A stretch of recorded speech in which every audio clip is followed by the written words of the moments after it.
শুভ সকাল বন্ধুরা, তোমরা কেমন আছো? আশা করছি তোমরা সবাই খুব খুব ভালো আছো আর সুস্থ আছো।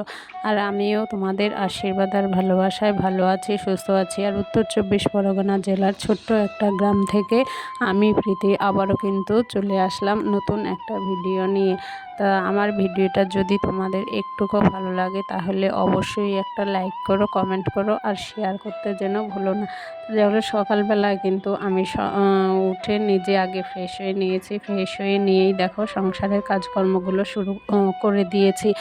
আর সংসারের কাজকর্ম করতে গেলে আমরা যারা মেয়েরা ঘরের বউ তাদের কিন্তু অনেক রকম অনেক কথা শুনতে হয়। আমার যদিও এখন কেউ সেই রকম কথা বলার নেই, আমি আমার সংসারে এখন একাই।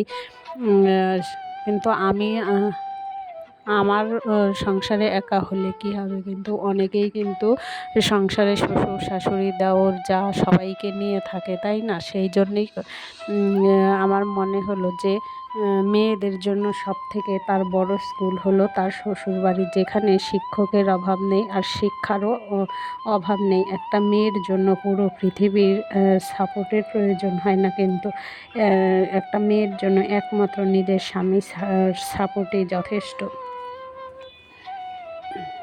বিয়ের পর বউয়ের একটু খেয়াল রাখলে, যত্ন নিলে তাকে বউয়ের বাধ্য হওয়া বলে বরং স্বামীরা কিন্তু অনেক স্বামীরাই আছে যে বউয়ের পাশে দাঁড়াতে চায় না। একটা সত্যি কথা বলার প্রয়োজন হলেও কিন্তু সত্যি কথাটা বলে না। তার কারণ হচ্ছে বউয়ের হয়ে যদি কোনো সত্যি কথা বলে তখন তার মানে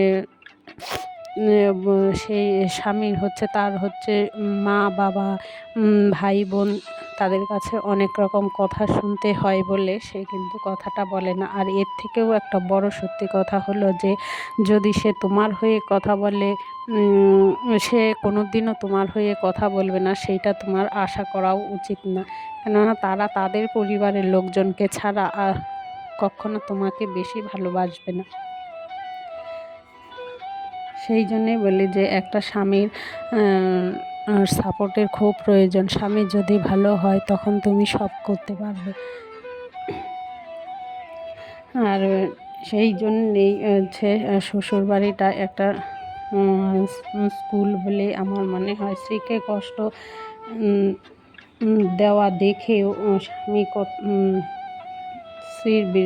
স্ত্রীর হয়ে তার মা বাবা ভাই বোনের সঙ্গে কিন্তু কখনো সেই ব্যাপারে কোনো কথা বলে না।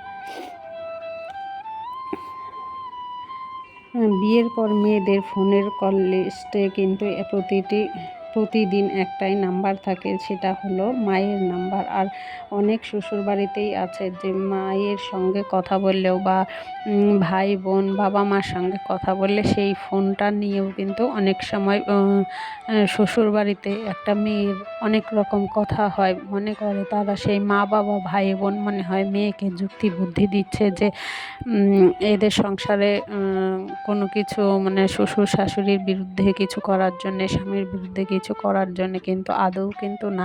সেই মা বাবাটাই জানে যে একটা মেয়েকে ছোটোর থেকে বড় করে বিয়ে দেওয়ার পর সে শ্বশুরবাড়িতে কেমন আছে না আছে বা তার একটু ভালো মন্দ খোঁজ খবর নেওয়ার কিন্তু প্রত্যেক মা বাবারই ইচ্ছে হয়। কিন্তু কিছু কিছু শ্বশুরবাড়ি আছে যে মা বাবা ভাই বোন যদি বোনের বা দিদি বা মেয়ের খোঁজ খবর নিতে চায়, সেইটা নিয়েও অনেক রকম কথাবার্তা হয়, জানো তো।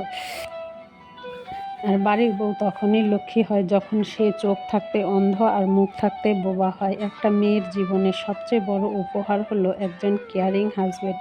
সেইটা কিন্তু সবসময় সব মেয়ের কপালে জোটে না। একটা মেয়ের জীবন বিষের মতো হওয়াও একটা কারণ হওয়ার একটা কারণ আছে, যেটা হচ্ছে তার স্বামী খারাপ স্বামী। আর একটা মেয়ের জীবন সুন্দর হওয়ার জন্যেও একটা ভালো স্বামী যথেষ্ট। বিয়ের আগে মা বলে বিয়ের পর যা করার করবি, এখন না। আর বিয়ে হয়ে গেলেও স্বামী বলে যে বিয়ের আগে অনেক কিছুই করেছো, এখন আর করা যাবে না, এখন সব বন্ধ। আমি একটা মেয়েকে একদিন নিজের বাড়ি ছেড়ে অন্যের বাড়ি যেতে হবে। ওই নারী হলো উত্তম নারী, যে সব কিছু মুখ বন্ধ করে সহ্য করবে, স্বামী কিছু বলতে চাইলেও তাকে বাধা দেবে যে তোমার মাকে কখনো কিছু বলো না, এই হচ্ছে ব্যাপার। কারণ সামনে আমিও মা হব, নিজের মেয়ের অন্যের কারণ সামনে আমিও মা হব, নিজের মেয়ে অন্যের ঘরের দোষ করলে মেয়েটা অবোধ ছোট, আর অন্যের মেয়ে দোষ করলে তোমার মা বাবা কি কোনো শিক্ষা দেয়নি? এইগুলোই হয়ে এসেছে এতদিন ধরে। মেয়েরা বড্ড বোকা, তাই না? ঝগড়া করার পরও তারাই সবচেয়ে বেশি কাঁদে আর কষ্ট পায়। শ্বশুরবাড়ির লোকেরা যেমনই হোক না কেন আপোস করবেন না।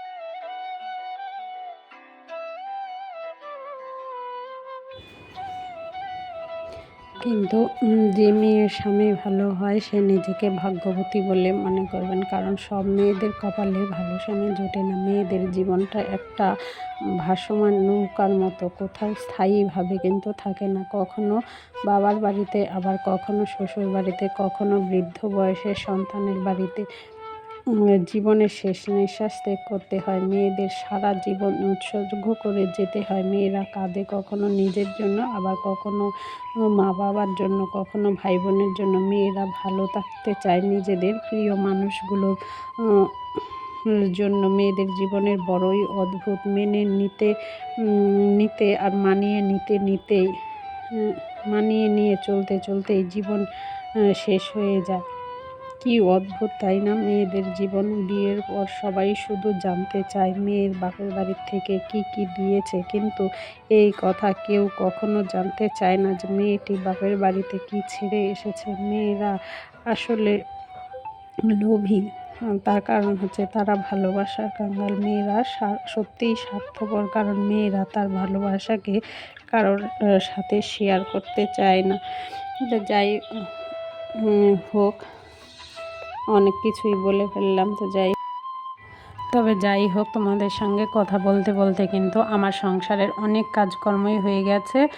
দেখো, আর এখন শোকেসটা একটু গুছিয়ে নিচ্ছি। ওইটা যতই গুছাই না কেন, দুষ্টুর জন্য ঠিক গুছিয়ে রাখা যায় না, বড্ড এলোমেলো করে। আর এখন যেহেতু অনেক সময় একা একাই থাকে বাড়িতে, সেই জন্য ঘরের জিনিসপত্র এদিক ওদিক করে, মানে ওর যখন যেটা প্রয়োজন খেলা করার জন্য সেইটাই নিয়ে ও খেলা করতে শুরু করে দেয়। আর এই যে বইগুলো, এই বইগুলো আবার এই নিচে বইয়ের টেবিলে, যে টেবিলটা নিয়ে ও পড়ে সন্ধেবেলায়, সেই টেবিলের উপর, বিছানার উপর সব জায়গায় ছড়িয়ে ছিটিয়ে রেখে দিয়েছে। তো সেই জন্য, যেহেতু পরীক্ষা শেষ, সেই জন্যে দেখো বইগুলোও কিন্তু গুছিয়ে রেখে দিলাম। আর এই যে আয়নাটার মধ্যে না, এই যেহেতু ওদের পরপর দুই বোনের পরীক্ষা শেষ হয়েছে, সেই জন্য ঘরের জিনিসপত্র কিন্তু আমি সেইভাবে একটুকু গুছাতে পারিনি। সেই জন্যে সোনাইরও পরীক্ষা শেষ, সেই জন্যে ওর বইয়ের টেবিলটাও কিন্তু একটু গুছিয়ে নিচ্ছি। আর আয়নাটা ও যে এত পরিমাণে নোংরা হয়েছিল যে আরও সামনে গিয়ে দাঁড়ালে মুখ দেখা যাচ্ছিল না। যাই হোক, ওইভাবেই কাজকর্মগুলো চালাচ্ছিলাম। আজকে যেহেতু ওদের পরীক্ষা শেষ হয়ে গেছে, সেই জন্যে আজকে ওই যে আয়নাটাও কিন্তু পরিষ্কার করে নিয়েছি। নিয়ে তারপরে সোনাইয়ের বইয়ের টেবিল, দুষ্টুর বইগুলো একদম গুছিয়ে ঝেড়ে মুছে পরিষ্কার করে রেখে দিলাম।